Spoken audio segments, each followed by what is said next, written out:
G'day everyone, and welcome to the third and final video for week 9 of our Legal Ethics and Trust Accounting course. This is the final video on trust accounting and the final video of our 5-week module on the duties of a solicitor to their client. So far this week we've talked about general trust money, and we've talked about two specific types of trust money called controlled money, which lives in its own trust account, and transit money, which never goes into one of the firm's accounts at all. In this video, we're going to meet the final 3 types of money called power monies, written direction monies, and investment monies. Let's start with power money. Power money is a little bit different to most of the other types of trust money we've met in these videos. In the other types, when trust money is given to the firm, the trust money is given to the firm.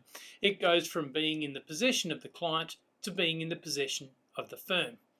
You might remember, for instance, that one of the key requirements for controlled money is that the firm must have absolute control over the account. Well, power money is a little bit different. Power money refers to any money over which the firm has been granted some type of power in accordance with some sort of instruction. There's no requirement for the money to be in the trust account. In fact, there's no requirement for the firm to hold the money at all. And there's no requirement that the firm be the only operator of the account. Well, that sounds a bit weird, right? Well, let's start with the statute, and then I'll give you a couple of practical examples of how power money might work. Power money is not specifically defined in the Legal Profession Act, but Section 254 of the Act says that a law practice must ensure that trust money that is the subject of a power given to the practice or an associate of the practice is dealt with by the practice or associate only under the power relating to the money. So let's take an example. Let's say that we have a succession client who appoints their brother and our firm as joint executors of their will. They later die. As the executor, we obtain probate, and then we have the ability to operate the deceased person's bank accounts as the executor of their estate. At the same time, though, we're not the only executor. The brother is also an executor, and he too has the ability to operate that account. So there's money, and we have power over that money, but our power over that money is not general or absolute. We have to manage that money in accordance with the will or in accordance with any judgments the court might make about that will. So there's money, we have power over the money, but we must exercise that power in accordance with our instructions. See how it works? Let's look at another example. Let's say we have a client who's undergoing a tax assessment. They know they're going to get a tax bill, and they know the tax bill will be somewhere between $120,000 and $200,000. But they have to go overseas, and they're not confident that they'll have reliable internet access while they're overseas. So they talk to their bank, and they talk to us, and they change their account details to make our firm a signatory to the account. And they issue us with instructions to pay the bill no less than 14 days and no more than 28 days after it's received if they cannot be contacted. Can you see that we have a power over that money? We've been placed in a position of trust in relation to that money, and we have instructions as to the boundaries of that power. Now, most of the time, power money is not to be preferred. If the client insists, then power money is a method we can use. But it's generally far preferable for the money to be placed either into the general trust account or into a controlled money account. That way, it's clear what money we have entrusted to us, and it's clear what transactions we're responsible for. So, in the examples that I've just used, it would have been far preferable for the client to give instructions in their will that their cash money should be transferred into a controlled money account held by our firm and then distributed from that controlled money account to the beneficiaries. Or in the second example, it would have been far preferable for the client to give us the $200,000 to be placed into a controlled money account to satisfy the tax bill and then return the balance to the client. The effect would have been the same, without the added ethical drama of the firm operating someone else's account. Power money leads us neatly to written direction money. The best way to think of written direction money is that it's basically exactly the same as transit money, but the money's moving in the opposite direction. Let me explain. You remember that with transit money, the firm's given money in the form of a cheque and instructed to pass that cheque on to some other party, such as the opposite party in a sales transaction. The cheque is never deposited to the firm's account, and all the firm is really doing is acting as a super trustworthy delivery agency. That's transit money, and it occurs when we are paying someone else. Written direction money is the same, but the money's coming in. So someone else is paying our client, and the payment arrives in the form of a cheque or a bank draft or some similar instrument. Now, obviously, we could just deposit that cheque into our general trust account and then pay the client from the general trust account. From an ethical perspective, that'd be fine, but it means delays. Cheques often take a few days to clear, and so it takes a few days for the money to become available in our trust account, and then it may take a few more days for the transfer into the client's account.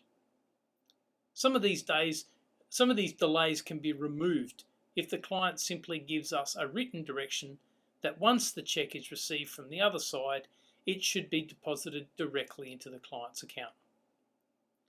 The same statutory provisions apply to written directions monies as to transit monies. It's Section 348 of the Legal Profession Act, which essentially says that we must carry out the written direction in relation to those monies, either within the specific time frame if one specified, or else as soon as practicable. Finally, last but not least, we come to investment monies. When we were talking about controlled money, you might remember that one of the big advantages of a controlled money account is that instead of the client leaving their funds in the general trust account, controlled money will earn them interest, whereas money in the general account does not. The problem is, of course, that money stuck in an interest-bearing account basically earns nothing. And many clients, particularly high wealth clients, are going to be very knowledgeable about investment. They're not going to be happy to have large amounts of money sitting in low interest-bearing bank accounts. Similarly, sometimes you may have clients involved in substantial international transactions who need to hedge their Australian currency against the possibility of adverse movements in the currency exchange rate. In these sorts of situations, the client may well direct the firm to invest the money in some external investment. And naturally, because it is the client's money, we have to comply by making the investment as directed. Unsurprisingly, there's a bunch of additional accounting rules that have to be followed by a firm if we're making large investments on a client's behalf. Most significantly, each firm is required to maintain a register of investment monies that sets out all the money invested on a client's behalf. My main concern with investment money is to emphasise 2 points. First and foremost, whilst historically solicitors often gave advice about investment to clients, those days are well and truly over. Unless you have an Australian financial services licence and unless your firm is insured for the provision of financial advice, you should have nothing to do with the client's choice of investments. They decide. That way, if the investment turns out to be a spectacular success, they get the benefit. But if the investment turns out to be a complete disaster, well, that's on them too. Similarly, unless you are a tax lawyer with a deep understanding of the taxation implications of various investments, don't get fooled into giving tax advice on those investments. Our job is simply to take the trust money, invest it as directed, and scrupulously record every single move to make sure there can be no suggestion of improper behaviour. Okay gang, that brings us to the end of week 9 and the end of our brief overview of the basic principles of trust accounting. Last week we learned about the client service agreement as the basis upon which we work for the client and charge them for that work. We've learned that the usual business model for most solicitors' firms is to have clients pay money ahead of time, and we then hold that money in trust for the clients. However, we've learned that this requires an absolute level of integrity in relation to that money, which is not ours. There's an entire system of trust accounting established in order to ensure that clients can have absolute confidence that their funds are being dealt with properly. That system is set out in the Queensland Law Society's Trust Accounting Guide, and you'll learn a lot more about it in a few years' time, when and if you think about obtaining a Principals Practicing Certificate. This week we've learned about the different types of trust money: general trust money, controlled money which lives in its own account, transit money and written direction money where we're just serving as a trustworthy courier, power money where we have the power to deal with money not sitting in our trust account, and finally investment money, which we invest at the direction of the client without falling into the trap of providing them with investment advice or tax advice. Next week, we have a complete change of pace. We've finished looking at the duties owed by practitioners to their clients, and so next week we begin looking at the duties that practitioners owe to one another: the duty of courtesy, the duty not to take advantage of mistakes, and particularly the duty not to take advantage of inadvertent disclosures. See you next week.